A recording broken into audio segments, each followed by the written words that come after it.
kembali soal persidangan PT UN yang menyidangkan persoalan perkara-perkara taekwondo Indonesia maupun taekwondo provinsi.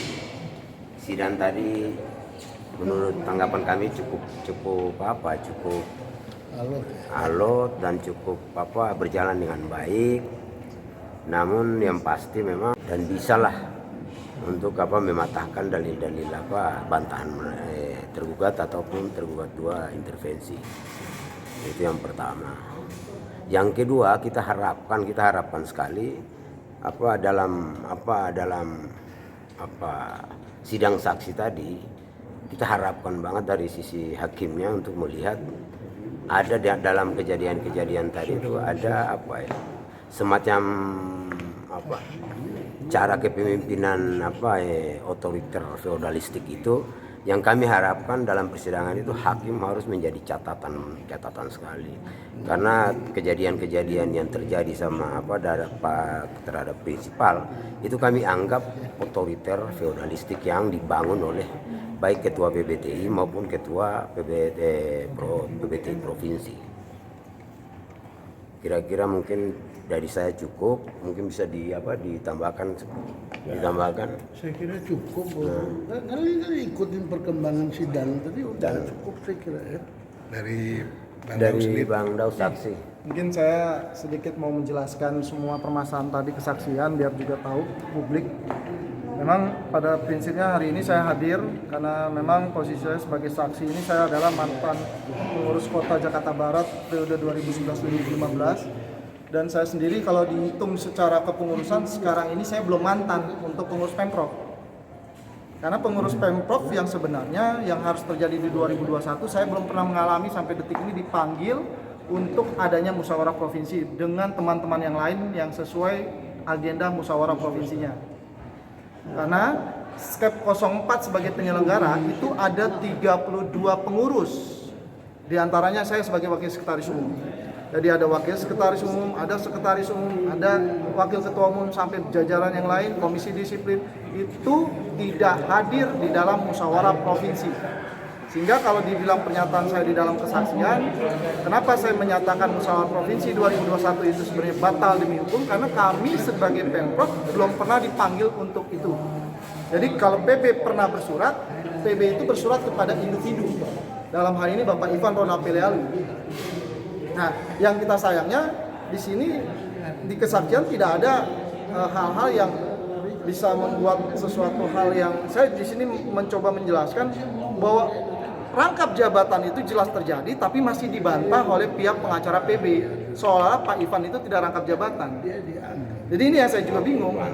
Ada apa dengan Sabang Antoni begitu kekeh menyatakan bahwa Pak Ivan tidak rangkap jabatan gitu loh. Ini yang saya juga bingung. Jadi keabsahan sebagai ketua pimpinan pada saat itu mau dipilih aja sudah tidak sah.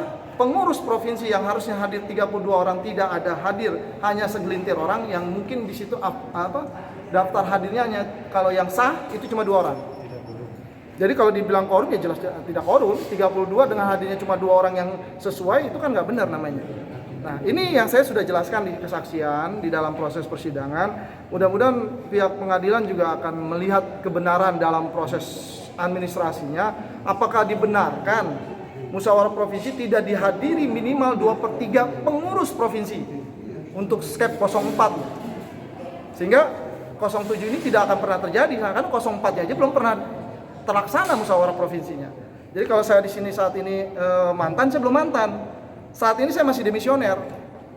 Nah ini yang saya makanya berani memberikan sebuah dokumen kepada teman-teman prinsipal, karena salah satu prinsipal kita adalah pemilik suara yang sah sesuai ketentuan yang diangkat dan diberlakukan justru tidak punya kewenangan di dalam memilih. Ada apa nih? Ya ini kita jelaskan di persidangan dan saya berharap publik semua tahu dan saya berharap ya mudah-mudahan yang mulia majelis hakim bisa melihat kebenaran bahwa ya kita tidak bisa mau di sini mengada-ngada, tapi memang nyatanya tidak benar dan tidak sah secara forumnya dibenarkan tidak gitu loh. SK 07 ini kan itu aja. Ini yang kita gugat. Mudah-mudahan di sini kita jelaskan. Yang kedua juga saya sayangkan di sini kok PB seolah-olah mencoba ikut dalam posisi andil di dalam hadirnya skep 07. Ya ini yang kita sayangkan, tidak ada penjelasan seolah yang mengklarifikasi bahwa pengurus besar ini harusnya tahu dalam posisi kita bersurat sama PB, bahkan saya sampai ketua umum, saya datang ke rumahnya, saya sampaikan surat itu bahwa ada rangkap jabatan, kok justru PB malah menghalalkan dengan keluarnya surat tanggal 14 Maret seolah tidak ada apa-apa loh. Dan kalau kita lihat surat tanggal 10 Maret dari KONI DKI mengeluarkan surat pernyataan bahwa tidak memberikan rekomendasi dulu akibat ada permasalahan internal, kok justru PB tidak pernah memanggil kita. Ada apa nih? Kan aneh gitu loh.